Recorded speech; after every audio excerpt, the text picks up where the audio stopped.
Hey everybody, Phil Baumgart here with the Safety Net Financial Group channel. And please understand that your viewing of this video is for entertainment purposes only, and it is subject to all of the stipulations presented in our notice video. That is the second video we ever put up on the channel. So make sure that you watch that video and understand and agree to comply with all of those terms and conditions. So what this video is about tonight is a process that I started. It is a in-the-box process still, meaning that it is something that pretty much anybody could probably do with their own home. And it will probably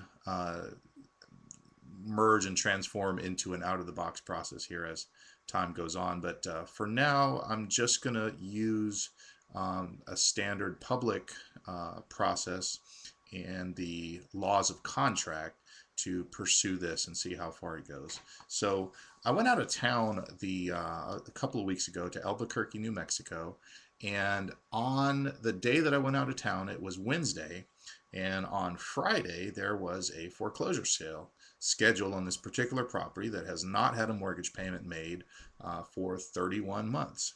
And we take our work very seriously at Safety Net Financial Group, and we are all about stopping foreclosure sales.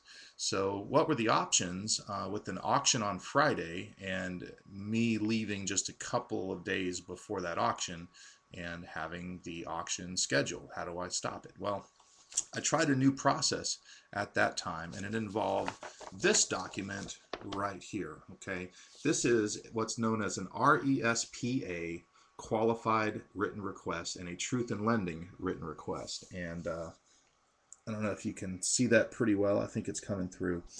By the way, if anyone knows a great software that it's easy to quick and learn to incorporate documents into videos, please go ahead. But essentially, this is an 18-page document that tells the mortgage company, hey, I think there's been some shisty stuff going on with this loan. And the document basically requests that we need to independently validate the debt. We need to conduct a complete exam, audit, review, and accounting of this mortgage account from its inception through the present date. Upon receipt of this letter, please refrain from reporting any negative credit information to any credit reporting agency and rescind any foreclosure action that may be pending against the property involved until you respond to each of the following requests. So basically, as the pages go through, it gives the lender many different guidelines that they need to follow. And starting here on page 4, you can see all the different bullet points. So each one of these bullet points is this document request that the lender provide all of these things. And I'll just read a few of them. All servicing agreements between Bank of America and any GSE. In other words, the GSE stands for government-sponsored entity like Freddie Mac or Fannie Mae. All custodial agreements, all master purchasing agreements, issue agreements, commitment to guarantee, release of documents, master agreement for servicers, principal and interest custodial account, any trustee agreements between Bank of America and Bank of America's trustee, or regarding this account or pool accounts, any documentation evidencing the trust relationship between the mortgage deed of trust and the note, copies of all documents that establish the trustee of record for the mortgage deed of trust and note. I mean, it just goes on and on and on. All data, information, notations, text, figures, and information contained in your mortgage servicing and accounting computer systems, including but not limited to mortgage electronic registration systems, hereafter MERS, Alltel or Fidelity CPI system, or any other similar mortgage servicing software used by you, any servicers or subservicers of this mortgage account from the inception of this account to present date. And it goes on and on and on. Escrow analysis, a copy front and back of all payment receipts, checks, money orders, drafts, automatic debts, and written evidence of payments made by others or me in this account. A copy of all letters, statements, or documents sent to me by your company.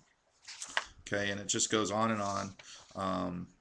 Accounting and servicing systems, mortgage and assignments with a yes or no question requested for questions like Has each sale, transfer, or assignment of this mortgage, monetary instrument, deed of trust, or any other instrument we executed to secure this debt been recorded in the county property records in the county and state in which our property is located from the inception of this account to the present date? If not, why? So it kind of brings up the fact that some of these things that document the transfer and ownership of the note and the changing of the holder in due course of the note from the inception of the loan till the current date may not have been properly documented. It goes on and on. Please detail any adjustments in attorney's fees assessed and on what date such adjustment was made and the reasons for such adjustment. So it goes on. Property inspections, and it's just really, really a fun, interesting document. And so, here we go. Has there been any assignments of the note, so on and so forth. And then on page page 16 is a default provision. I had to just take this paperclip off. These sharings of presentments will get smoother as I figure out how to do this. But page 16 here, okay, is the default provision of this. So as you can see, it starts with default provision. And this essentially creates an agreement whereby the bank has 60 days to respond and provide the requested information. Otherwise, the bank agrees through non-response that they will give specific power of attorney to go down and release the lien, and they will basically set this loan balance to 0 if they cannot satisfy the inquiries. So that's the last 2 pages here that set that up. So if the bank completely ignores the letter, by contract law, they have now given specific power of attorney and agreed to let me release the lien and consider the debt paid, and that would become a documented evidence, and that will be in the record now with my account. And the last page to kind of lock it all up and set it good is this cool little document, Notary Certificate of Service. And this is something that I've totally learned from being part of the group that I've been, is you have very little power if you don't have a unimpeachable witness. So we use a notary certificate of service to document the fact that a notary actually sent the presentments. So it's not me sending the presentment, it's now a notary, which is a federal witness that allows that goes into the record now to state that, hey, yes, this was in fact sent to the bank. So very interesting. So that's the presentment that I made. And what I wanted to show next is the response I got from the bank. So I received this letter from Bank of America, and it is a single-page document. And the only question out of all those 18 pages of questions, in fact, it's so short I can read it. Dear Mr. Baumgart, we are in receipt of your correspondence dated November 21st, 2011, which was received on January 18th, 2012. By the way, I did what's called a nunc pro tunc on that. That's why it is dated November 21st, 2011, because I nunc pro tunced it to that date. That means now for then, basically, and it's a way of pre-dating documents in the present. Very, very cool. And this actually is in black and white, backing up that nunc pro tunc works. It's cool when you hear somebody, when you hear educational things that talk about something happening, but to actually see it in black and white is really cool. Which was received on January the 18th, 2012 by Bank of America as successor by merger to BAC Home Loans Servicing LP regarding the reference loan. You requested information regarding the owner of this loan, which is as follows. Federal National Mortgage Association, FNMA, 13150 Worldgate Drive, Herndon, Virginia, 20170. Bank of America has serviced the loan since December 31st, 2003.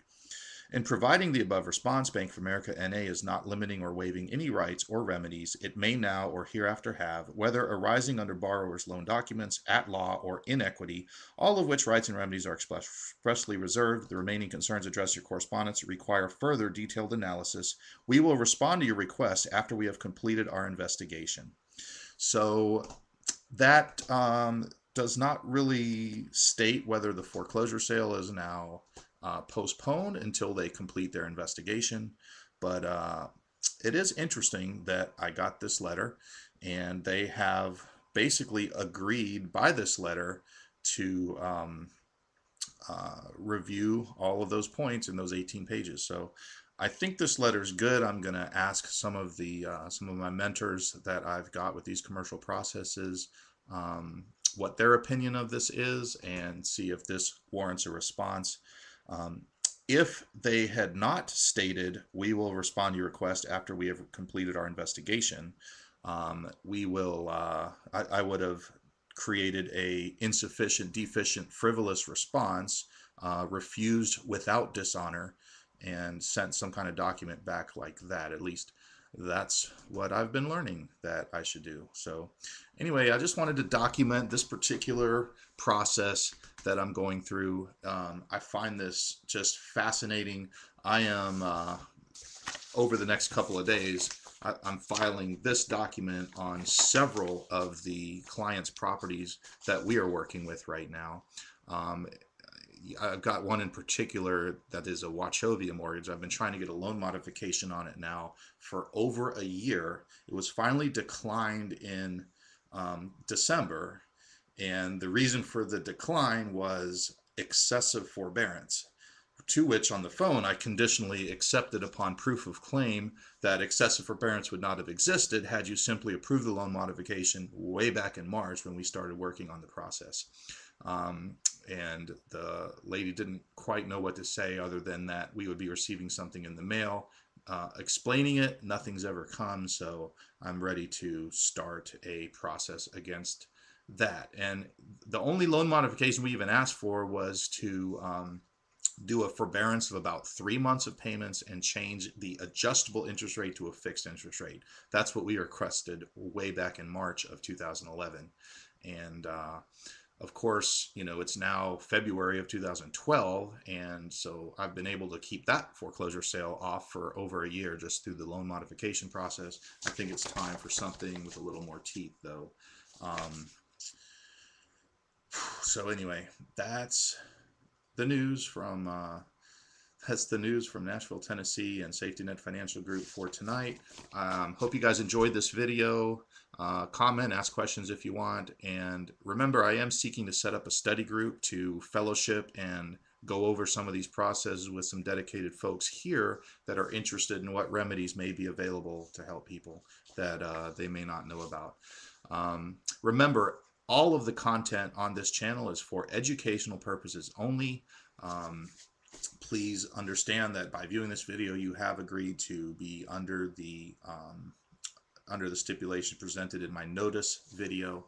I appreciate you guys tuning in. Thank you so much. Have a good evening.